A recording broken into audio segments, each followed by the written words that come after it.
Hello, je suis Aline, coach business chez The Bee Boost. Après des années de freelance en tant que retoucheuse photo, je suis devenue coach business et j'aide désormais les entrepreneurs à booster leur entreprise. Si vous êtes à la recherche de stratégies, d'astuces, de retours d'expérience, de partage et d'une bonne dose de bonne humeur, vous êtes au bon endroit. Dans ce podcast, seul ou avec mes invités, je vous partage tout pour vous inspirer au quotidien, vous aider à atteindre tous vos objectifs et faire en sorte que vous puissiez développer le business de vos rêves. Alors, installez-vous confortablement et c'est parti pour l'épisode du jour. Hello à tous, bienvenue dans l'épisode 266 du podcast Je peux pas, j'ai business. Et vous savez quoi, j'ai fait une petite parenthèse avant de commencer cet épisode parce que je me faisais la réflexion juste avant de commencer à enregistrer. J'ai, à l'heure d'aujourd'hui, produit, je pense, plus de 400 épisodes de podcast si on compte les bonus, les bottages de fesses, les quasi 300 épisodes du lundi, etc. Et pourtant, là, juste avant de commencer à enregistrer, je stressais. Et j'avais un peu peur. Et j'avais presque un peu le syndrome de l'imposteur de me dire, est-ce que ça va être assez bien? Est-ce qu'ils vont aimer l'épisode? Est-ce que je vais être au top, etc. Donc, je me dis, c'était marrant de vous le partager pour vous montrer que même avec plus de 400 épisodes de podcast dans les pattes, et je compte même pas la centaine d'interviews, de masterclass, de conférences que j'ai dû faire sur d'autres podcasts ou auprès d'autres chaînes YouTube. Enfin, c'est un exercice que j'ai l'habitude de faire et que je fais depuis plusieurs années. Mais encore aujourd'hui, il m'arrive à certains moments de stresser, d'avoir peur de ne pas être à la hauteur, de pas assez bien faire, etc. Donc voilà, j'ai envie de partager ça avec vous parce que je sais que vous aimez bien aussi quand je vous montre un petit peu les coulisses et que vous aimez bien aussi quand je vous montre que, bah non, c'est pas parce qu'on a beaucoup d'expérience que forcément toutes nos névroses ont disparu du jour au lendemain. Voilà, je referme la parenthèse. Est-ce que vous êtes prêts pour l'épisode d'aujourd'hui? Parce qu'on va parler d'apprendre à prioriser pour arrêter de s'éparpiller et arrêter de se noyer dans un verre d'eau. Je vais pas vous mentir, à la base, j'avais pas du tout prévu de faire cet épisode-là, mais j'étais en train de parler avec l'une d'entre vous sur Instagram qui m'a dit, je cite, ouvrez les guillemets, open the guillemets, je fais partie de celles qui sont submergées d'infos et d'idées et qui ne savent plus prioriser. Et je me suis dit, il faut vraiment que je fasse un épisode de podcast pour reparler de ça. Donc, s'il se reconnaît et si tu écoutes cet épisode de podcast, petit clin d'œil pour toi. Merci pour ce message qui m'a inspiré cet épisode. Et je me suis dit, ok, il va falloir qu'on parle de priorisation, vous et moi. Et cet épisode est à destination de tous ceux et toutes celles qui n'arrivent pas à prioriser, qui ont l'impression de s'éparpiller, qui ne savent pas par quoi commencer, qui ont l'impression d'être submergés d'idées, d'infos et qui ont l'impression de courir partout comme des poulets sans tête. Excusez-moi de l'expression parce qu'elle est très drôle, mais pas très glamour, mais extrêmement drôle. Ou alors vraiment, comme je disais juste avant, de se noyer dans un verre d'eau. Oui, je vais vous donner des astuces pour apprendre à prioriser, mais vous allez voir que la majorité de cet épisode de podcast, c'est plutôt du mindset et c'est plutôt du bottage de fesses. Et on va commencer par ça. La prise de conscience que j'aimerais que vous fassiez en ce début d'épisode, c'est de vous dire qu'en fait, vous savez déjà prioriser. Ce n'est pas ça le problème. Vous savez déjà le faire. Prioriser, ça veut dire quoi? Ça veut dire hiérarchiser des actions par ordre d'importance qu'on leur donne. Et aujourd'hui, vous le faites déjà. Aujourd'hui, vous priorisez déjà tout le temps. Par exemple, quand vous avez faim et que vous décidez de manger, vous avez priorisé votre repas. Quand vous avez l'obligation d'aller chercher les enfants à l'école, vous priorisez le fait de vous lever, d'aller chercher les enfants à l'école. Quand vous vous levez le matin, vous priorisez le fait de, là maintenant, l'action que je vais faire tout de suite, en première, en priorité, c'est de me lever, etc. Et quand je réfléchissais à ça en me disant, mais en fait, on s'est déjà tous priorisé au quotidien. Simplement, il y a une différence entre quand je priorise certaines choses et mon business où j'ai du mal à prioriser et à savoir quoi faire et savoir par quoi commencer. Et en fait, à ce moment-là, je me suis rendu compte que souvent, quand il y a des éléments extérieurs qui nous obligent à prioriser, les enfants à l'école, le fait qu'on a faim, le fait qu'on a un rendez-vous, etc., qui sont des choses d'obligation presque sociétale, là, on le fait sans souci. On priorise sans souci parce que obligation de la société, respect de l'autre en face, peur du jugement, du rejet ou des choses comme ça, enfin, que sais-je, mais en tout cas, quand il y a des éléments extérieurs, on n'a pas de mal à prioriser parce que ces éléments extérieurs dictent nos priorités. Par contre, quand il n'y a pas d'éléments extérieurs, quand il n'y a que nous, quand le choix ne repose que sur nous, que sur nos épaules, par exemple en business, c'est là généralement que vous me dites « je ne sais pas prioriser ». Et je pousse la réflexion encore un petit peu plus loin, c'est comme si vous ne vous faisiez pas suffisamment confiance pour savoir quoi faire en premier et quelles actions faire en premier. Je répète, c'est comme si vous ne vous faisiez pas assez confiance pour savoir quelles étaient les bonnes actions à faire en premier. Donc, je pense que le problème, en réalité, c'est pas vraiment que on ne sait pas prioriser. Je dis on parce que je me mets dans le lot, parce que j'ai envie d'être avec vous. Aujourd'hui, si, en fait, on va pas se mentir, j'allais dire aujourd'hui, j'ai plus vraiment le problème de prioriser. En fait, si, on va pas se mentir, Aline, n'essaye pas de te faire passer pour ce que tu n'es pas. Évidemment que comme tout le monde, parfois, j'ai du mal à prioriser. En réalité, c'est pas qu'on ne sait pas prioriser. En réalité, c'est que, on ne sait pas ce qu'on veut vraiment. Ou alors, on a peur de prendre la mauvaise décision, de faire le mauvais choix. Ou encore, on a peur de se restreindre et de se priver en renonçant à certaines choses. Donc c'est pas un problème de priorisation qu'on a, c'est plutôt un problème de mindset de je sais pas ce que je veux vraiment, ou alors j'ai peur de prendre la mauvaise décision, de faire le mauvais choix, ou alors j'ai peur de me restreindre et de me priver parce que prioriser c'est renoncer.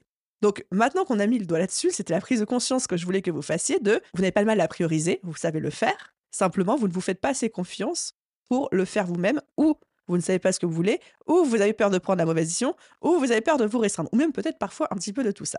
Et c'est ça qui rend le choix si difficile. C'est ces blocages qu'on peut avoir. Donc, maintenant que ça s'est dit et que c'est posé clairement sur la table, j'aimerais qu'on parle un petit peu des faits et du contexte. Les faits, c'est que quand on est entrepreneur, pas que, mais je sais que c'est très commun à beaucoup d'entrepreneurs, voire même tous, c'est que quand on est entrepreneur, par définition, on a tout le temps, toujours, plus d'idées et plus d'envie que de temps opérationnellement disponible dans une journée. C'est une espèce de règle tacite dans l'entrepreneuriat. On a toujours plus d'envie et plus d'idées que de temps disponible dans une journée. Et même si demain, quelqu'un a inventé par miracle les journées de 48 heures et qu'on n'avait plus besoin de dormir, que le sommeil devenait optionnel, je peux vous garantir qu'on trouverait encore le moyen de se retrouver débordé, d'avoir plus d'idées que de temps disponible. C'est une règle. Et donc, ceci étant dit et ceci étant un fait, on se rend bien compte qu'à un moment, il faut savoir prioriser. Et que là, en fait, vous le faites déjà. Déjà, en choisissant de ne pas prioriser, vous êtes déjà en train de prioriser le fait de ne rien faire.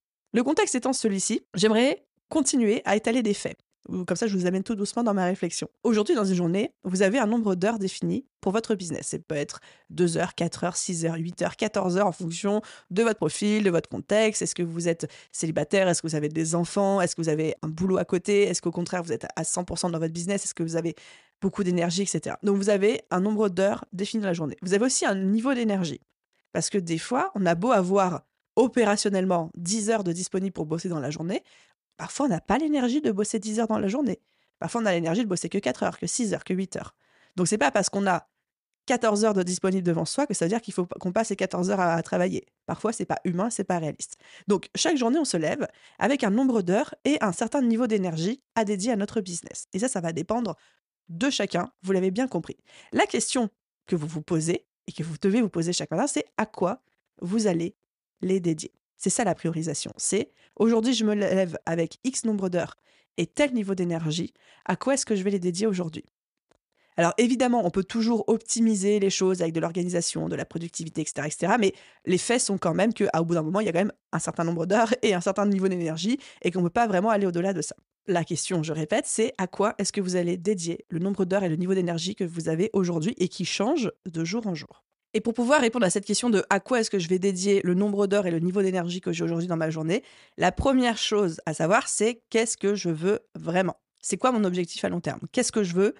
Qu'est-ce que vous voulez? Et si vous ne savez pas aujourd'hui répondre à cette question de ce que vous voulez, peut-être qu'il faut commencer par ça. Et là, c'est pas l'objectif de cet épisode de définir ses objectifs, de savoir ce qu'on veut vraiment, etc. Si ça vous intéresse, je pourrais vous faire un épisode là-dessus d'ailleurs. Je sais plus si j'en ai déjà un ou pas. Je commence à ne plus savoir qu'est-ce que j'ai déjà fait ou pas. Bref, vous avez compris l'idée. Qu'est-ce que vous voulez vraiment? Vous pouvez avoir un seul objectif, vous pouvez en avoir plusieurs. Je sais qu'il y en a beaucoup d'entre vous qui s'identifient à des profils multipotentiels, HPI, slasher, etc., qui ont besoin d'avoir plusieurs activités, plusieurs business, plusieurs idées. Vous pouvez avoir plusieurs idées, c'est un choix. Poursuivre plusieurs business, plusieurs activités, plusieurs passions en même temps, c'est un choix. Après, il faut aussi savoir quel est le revers de la médaille. Quand on fait plusieurs choses en même temps, on a moins de temps à consacrer à chaque chose. Et donc, il faut accepter aussi qu'on avance moins vite que quelqu'un qui est à 100% dans une seule idée.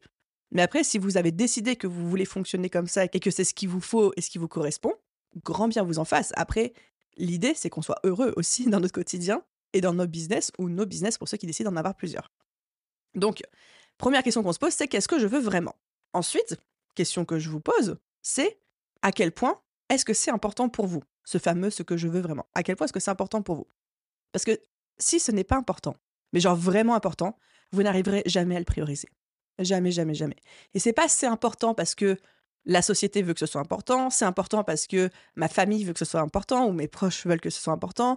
C'est pas important parce que je pense que c'est ce que je dois considérer comme étant important. C'est est-ce que moi, vraiment, intrinsèquement, du fin fond de mes tripes, je suis persuadée que c'est important pour moi. Qu'est-ce qui est important pour vous quand vous enlevez les masques, quand vous enlevez les couches, quand vous enlevez, on va dire, les dictats de la société, etc. et que vous vous regardez à nu vous-même, qu'est-ce qui est vraiment important pour vous, là, maintenant, aujourd'hui? C'est quoi votre objectif? De quoi vous avez besoin? De quoi vous avez envie? Et une fois que vous savez ça, que vous avez mis le doigt là-dessus, la question, et attention, bottage de fesses en approche, la question c'est, qu'est-ce que vous êtes prêt à sacrifier, temporairement ou définitivement, pour y parvenir? Spoiler alerte, chaque choix que vous faites dans votre vie, chaque décision, chaque objectif que vous vous fixez, va demander que vous sacrifiez ou que vous renonciez temporairement ou définitivement à certaines choses.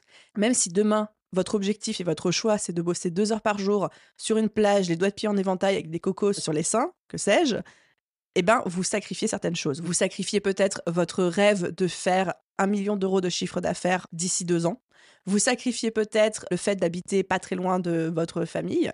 Vous sacrifiez peut-être votre envie de construire un empire. Mais même un choix aussi sexy et glamour et séduisant soit-il va vous demander de sacrifier certaines choses. À l'inverse, si vous vous dites, ce qui est hyper important pour moi, mon objectif ultime qui est ultra important pour moi, c'est de monter un empire et de faire 1 million d'euros de chiffre d'affaires dans les 3 prochaines années, il va falloir sacrifier des choses pour faire ça. Il va falloir peut-être sacrifier un rythme de vie très light et se dire, il va falloir que je travaille. Parce qu'au bout d'un moment, quand on veut gagner beaucoup d'argent et qu'on veut construire un gros business, il n'y a pas de secret, faut travailler aussi. Je dis pas qu'il faut se tuer à la tâche, mais à un moment, il faut aussi aligner le travail qui est en face. Il faut parfois être prêt à sacrifier une partie de sa vie personnelle, sociale, amicale, pas toute, mais une partie. Enfin, chaque choix que vous faites, chaque priorisation que vous faites, quelle qu'elle soit, même si vous en avez envie, va vous demander de faire des sacrifices, qu'ils soient temporaires ou définitifs. Donc, qu'est-ce que je veux vraiment? À quel point est-ce que c'est important pour moi, mais vraiment important? Et qu'est-ce que je suis prêt à sacrifier? Et si la réponse est je veux rien sacrifier, c'est que c'est pas suffisamment une priorité ou alors que vous allez être bloqué. Et si vraiment il y a quelque chose que vous êtes persuadé que vous voulez, du fin fond de vos tripes, vous voulez faire décoller votre business par exemple, et ça fait longtemps, ça fait 6 mois, ça fait 7 mois, ça fait peut-être même 2 ans, c'est un objectif pour vous, vous savez à quel point il y a une vie extraordinaire qui vous attend une fois que ça fonctionnera, etc. Mais que vous n'arrivez pas à prioriser, vous n'arrivez pas à en faire une priorité, vous n'arrivez pas à dédier suffisamment de temps pour travailler dessus, ou alors vous avez plein d'actions où vous dites je sais que je dois faire ça, mais j'ose pas, j'ai peur, etc., etc. La question que je vous pose, c'est qu'est-ce qui fait qu'aujourd'hui ce n'est pas une priorité? Qu'est-ce qui fait qu'aujourd'hui ce n'est pas une priorité? Et si je dois formuler la punchline un petit peu différemment, je vous l'ai déjà délivré sur ce podcast, c'est en quoi est-ce que ça vous rend service qu'aujourd'hui ce ne soit pas une priorité? En quoi est-ce que ça vous rend service qu'aujourd'hui vous ne priorisiez pas, par exemple, le fait de faire décoller votre business, le fait d'aller prospecter, le fait d'apprendre à vous vendre, le fait de prendre à bras le corps ce qui vous fait peur actuellement, ce qui vous bloque, ce que vous avez à la fois tellement envie de faire et en même temps ce qui vous fait tellement peur, en quoi ça vous rend service que vous ne le fassiez pas aujourd'hui? Et là, il y a toujours une réponse, bien souvent inconsciente, mais qui se cache derrière cette question. Donc, si je fais un petit résumé à ce stade du podcast, on a vu que, en fait, vous savez déjà prioriser parce que vous le faites déjà au quotidien. Simplement, bien souvent, les moments où on se dit « je ne sais pas quoi prioriser », c'est parce que c'est à nous de prendre la décision. La décision repose sur nos épaules et qu'on ne se fait pas suffisamment confiance pour prendre la bonne décision et faire les bons choix, ou alors même que on idéalise ce concept de bonne décision. Mais généralement, c'est plutôt est-ce que je suis suffisamment confiant avec moi-même? Est-ce que je me sens suffisamment badass dans mes tripes pour me dire ok, je vais prendre la bonne décision, et la bonne décision, c'est la décision que je peux prendre maintenant avec les données que j'ai aujourd'hui. Ce sera peut-être pas la décision parfaite, mais en tout cas, ce sera la bonne décision parce qu'elle est prise, et on verra ce que le futur nous réserve. Deuxième chose qu'on a vue, c'est que on sait déjà prioriser. Simplement, quand on n'arrive pas à le faire, ou qu'on a l'impression de ne pas arriver à le faire, c'est que soit on ne sait pas ce qu'on veut vraiment, soit on a peur de prendre la mauvaise décision, soit on a peur de se restreindre et de se priver en renonçant à quelque chose. Et là, on l'a vu. Parce que, je vous ai dit, quand on veut prioriser quelque chose, il faut sacrifier quelque chose en face. Prioriser, c'est faire un choix, et choisir, c'est renoncer. Pour moi, c'est une règle, mais c'est pas forcément une mauvaise règle. Par contre, c'en est une. Donc, si on doit passer en mode plan d'action, on a vu que pour prioriser efficacement, il fallait définir ses objectifs à long terme. Qu'est-ce que vous voulez vraiment? C'est quoi votre objectif? Qu'est-ce que vous êtes prêt à sacrifier pour arriver à cet objectif-là? Et est-ce que vous en avez vraiment envie? Et si vous avez l'impression d'en avoir vraiment envie, mais que vous n'arrivez pas à prioriser ça, en quoi est-ce que ça vous rend service de ne pas prioriser cet objectif là, maintenant, tout de suite? Ensuite, deuxième point, deuxième astuce pour arriver à prioriser, c'est distinguer l'urgent de l'important. Je pense que beaucoup d'entre vous, vous connaissez la matrice d'Eisenhower qui permet de distinguer ce qui est urgent et important, pas urgent, etc., qui permet aussi de prioriser ses tâches. Mais faisons un petit peu la distinction entre les deux. L'urgent, souvent, est contrôlé par l'extérieur. C'est quelque chose d'assez extrinsèque où c'est urgent, comme je disais tout à l'heure, d'aller récupérer les enfants à l'école, c'est urgent de prendre un call, c'est urgent de régler un souci qui ne peut pas attendre, sinon la maison va exploser, par exemple. Bref, ça, c'est les choses urgentes, mais souvent contrôlées par l'extérieur. Mais il y a aussi les choses importantes. Et les choses importantes, bien souvent, viennent de l'intérieur. C'est quelque chose d'intrinsèque et c'est les choses qui vont vraiment nous faire avancer vers nos objectifs. L'urgent, c'est un petit peu ce qu'on subit. L'important, c'est ce qu'on décide de manière intentionnelle. Les deux font partie de notre quotidien. Mais attention à ne pas avoir un planning à quotidien uniquement contrôlé par l'urgent, parce que ça veut dire que dans ce cas-là, c'est l'extérieur qui contrôle votre agenda, qui contrôle votre planning et qui dicte votre emploi du temps. Et donc moi, mon astuce favorite, préférée pour laisser de la place à l'urgent, mais aussi faire de la place à l'important dans mon planning, c'est de travailler avec du time blocking en matière d'organisation. C'est-à-dire que dans mon agenda, j'ai des blocs-temps dédiés à chaque tâche. Et j'ai aussi des blocs-temps que j'appelle des buffers qui sont là pour gérer les urgences. Alors évidemment, les urgences ne tombent pas pile poil sur les moments que j'ai dédiés pour gérer les urgences. Le but de ces blocs-temps-là, que j'appelle des buffers, c'est que quand j'ai une urgence qui tombe, je règle l'urgence et que la tâche que j'étais censée faire à ce moment-là, je la déplace sur un des blocs-temps buffer qui était là pour ça. Le time blocking, vous pouvez le faire de manière hardcore, énervée comme moi, c'est-à-dire que sur votre calendrier, chaque demi-heure ou chaque heure est dédiée à une tâche très spécifique et vous savez à l'avance à quoi votre semaine va ressembler, limite demi-heure par demi-heure. Mais ça, je sais que ça ne correspond pas à tout le monde, ça ne correspond pas à tous les types de personnalités, ça peut donner de l'urticaire à certains. Vous pouvez aussi juste le faire de manière beaucoup plus light et de vous dire, aujourd'hui, c'est journée création de contenu, demain, c'est journée administratif, mercredi matin, c'est journée client, mercredi après-midi, c'est avec la famille, jeudi, c'est journée client encore, vendredi, c'est journée prospection. Et vous fixez en fait des grandes thématiques de journée comme ça, mais qui vont vous permettre de prioriser les choses importantes pour vous. J'ai dit prioriser et j'ai dit les choses importantes pour vous et de faire de la place pour ça, plutôt que d'être en réaction constante aux événements extérieurs et en réaction constante à ce qui se passe autour de vous, de reprendre la main, d'être proactif et de dire je sais où je vais, je sais quel est mon objectif, je sais ce qui est important, je sais ce que je dois prioriser pour ça, même si ça me fait peur, et j'ai fait de la place pour ça dans mon emploi du temps. J'aimerais vous parler maintenant du fait de faire des choix. Parce que comme on l'a dit, prioriser, c'est choisir, et choisir, c'est renoncer. Et souvent, ce qui vous pose problème dans la priorisation, c'est de vous dire quelles sont les tâches, quelles sont les actions que je dois prioriser. Je ne sais pas par quoi commencer. Je ne sais pas quoi prioriser pour faire décoller mon business. Et en fait, la réalité, là où j'ai envie un petit peu de vous responsabiliser, c'est que, en fait, vous savez déjà. Ou si vous ne savez pas, c'est très facile d'aller chercher cette information. Si aujourd'hui, vous ne savez pas comment faire décoller votre business ou vous ne savez pas quelle idée commencer, vous avez plein de manières de confronter vos idées ou alors d'en trouver de nouvelles. On a la chance aujourd'hui de vivre dans un monde où la création de contenu gratuit est telle que vous n'avez pas assez d'une vie pour tout consommer, même si vous y dédiez votre quotidien et toutes vos journées. Et la réponse que vous cherchez aujourd'hui est en ligne. Une simple recherche Google, une simple recherche YouTube, une simple question posée à ChatGPT peut vous donner plein d'idées d'action de comment arriver à votre objectif. Mais généralement, le vrai problème, c'est pas que vous savez pas quoi faire, parce que même si vous savez pas du tout par quoi commencer, je viens de vous donner plein de solutions pour avoir des éléments de réponse. Ce qui bloque le plus souvent à ce stade-là, c'est comment prendre la bonne décision. C'est quoi la bonne décision? C'est quoi le bon choix? C'est quoi la bonne idée? Qu'est-ce que je dois privilégier en premier? Par quoi est-ce que je dois commencer? J'ai plein d'idées. Il se passe plein de choses. J'ai plein de possibilités. Est-ce que c'est un podcast, une chaîne YouTube, un blog? Est-ce que je dois privilégier plutôt telle idée de business ou telle autre idée? Est-ce que je dois aller plutôt sur Instagram ou sur LinkedIn? C'est plutôt ça. Les choix qui vous paralysent et qui font que vous vous éparpillez aujourd'hui, c'est que vous avez peur de prendre la mauvaise décision. Vous avez peur que si vous commencez à aller sur Instagram, vous vous rendiez compte au bout de 6 mois que ça ne fonctionne pas et qu'il fallait au contraire aller sur LinkedIn. Vous avez peur que si vous lancez un podcast, au bout de 3 mois, vous vous rendez compte que finalement, non, vous préfériez une vidéo YouTube. Et là, figurez-vous que personne, je dis bien personne aujourd'hui, n'est en capacité de vous dire quelle est la bonne ou la mauvaise décision. Personne ne peut le savoir. Vous pouvez aussi bien commencer demain un compte Instagram, créer un Reels complètement viral et exploser que passer 1 an dans la traversée du désert. Et pareil sur LinkedIn.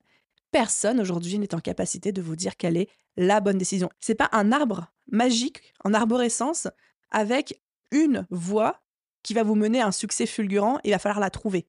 La chercher et la trouver. Par contre, si vous prenez pas le bon embranchement, vous êtes perdu à jamais. C'est pas comme ça la vie. La vie, c'est pas des chemins infinis déjà tracés à l'avance et il faut trouver en tâtonnant à l'aveugle avec votre petit bâton quelle va être la bonne pour vous. Ça fonctionne pas du tout comme ça, la vie. La vie, c'est de se dire, je prends la bonne décision et la bonne décision, c'est la décision la plus rationnelle et émotionnelle aujourd'hui avec les éléments que j'ai en tête et les éléments qui sont à ma connaissance. Et ils seront pas du tout les mêmes que ceux que j'aurai en tête et à ma connaissance dans 3 mois, mais c'est OK. Je prends une décision avec les éléments que j'ai en tête. Quelle que soit sa décision, ce sera la bonne décision parce que c'est celle que j'aurai prise. Et à partir de là, j'y vais, je fonce. Et j'itère. Et je m'améliore. Et si à un moment ça marche pas, eh bien je change la stratégie. Et dans tous les cas, la connaissance que j'aurai acquise pendant la première période de décision, par exemple si je décide d'aller sur Instagram vs LinkedIn, j'aurai acquis des connaissances en création de contenu que même si demain je décide de ne plus être sur Instagram et que finalement LinkedIn c'était une meilleure décision pour moi et que je m'y sens mieux, eh bien ces connaissances, elles seront toujours là.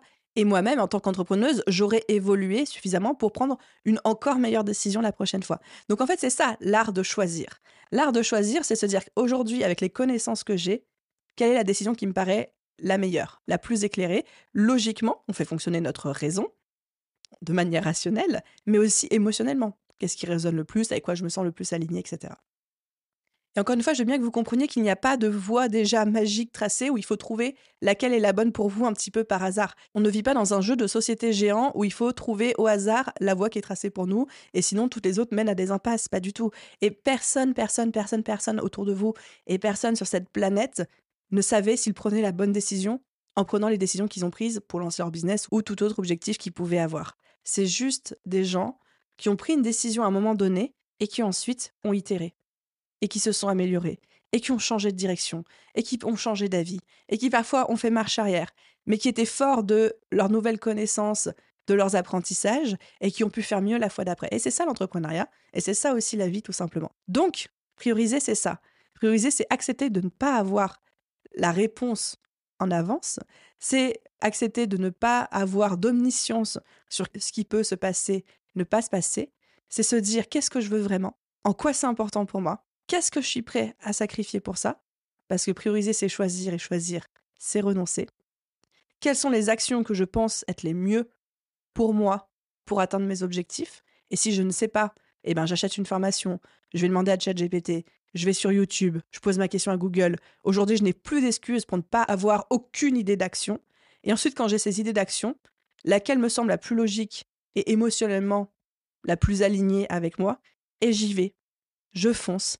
Et si ça marche pas tout de suite, c'est pas grave, j'itère, je m'améliore. Et puis si finalement je me rends compte que c'était pas la bonne décision, c'est pas grave, j'aurais appris, je teste autre chose. Et c'est ça l'entrepreneuriat. Voilà les amis pour ce petit épisode qui était plus un épisode mindset, philosophie, bottage de fesses que vraiment des techniques de priorisation. Parce que je ne crois pas aux techniques de priorisation. Je crois juste qu'au bout d'un moment, on accepte juste de prendre des décisions et de faire avec et de foncer et d'assumer cette responsabilité par la suite. Avant de vous quitter, j'ai envie de vous partager 3 punchlines pour vous faire réfléchir autour de ça, de ce concept de priorisation, de cette capacité à faire des choix. La première, c'est ne pas faire de choix, c'est déjà un choix en soi. S'éparpiller, c'est un choix. Et de se responsabiliser sur ce qui se passe en ce moment dans votre vie en termes de priorisation ou de non-priorisation, de choix ou de non-choix, d'éparpillement ou de non-éparpillement, c'est un choix que vous faites, consciemment ou inconsciemment.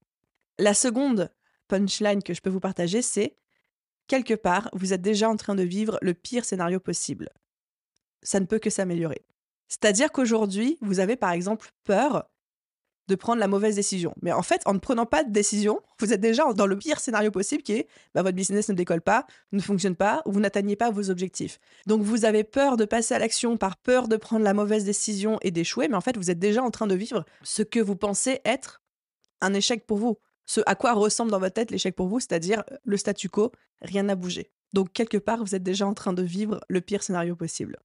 Et la troisième punchline, dont je vous ai déjà un petit peu parlé dans cet épisode, c'est « si je ne le fais pas, c'est que quelque part, ça me rend service ». Ça, j'ai fait tout un épisode de podcast dessus, bottage de fesses. C'est le bottage de fesses 79 qui s'appelle « Si tu n'arrives pas à passer à l'action, 3 petits points ». Je vous invite à aller l'écouter. Je vous mettrai le lien en description de cet épisode de podcast. Donc si vous ne le faites pas, c'est que quelque part, ça vous rend service, consciemment ou inconsciemment. Voilà les amis, comme toujours, j'espère que cet épisode vous a plu. Si vous ne l'avez pas encore fait, si vous avez envie de soutenir ce podcast et de me soutenir moi, n'oubliez pas d'aller laisser une note et un commentaire sur votre plateforme d'écoute. Ça aide énormément le podcast à se développer, à se faire connaître. Et du coup, moi, ça me motive encore plus à créer plein d'épisodes pour vous à raison de 2 fois par semaine, comme maintenant depuis bientôt 4-5 ans. Hein, on rajeunit pas. Un grand merci à tous ceux qui prennent quotidiennement le temps et la peine de le faire. Et à vous tous, je vous souhaite une merveilleuse journée, soirée, après-midi, nuit, où que vous soyez. Et je vous dis à très vite dans un prochain épisode. Bye tout le monde!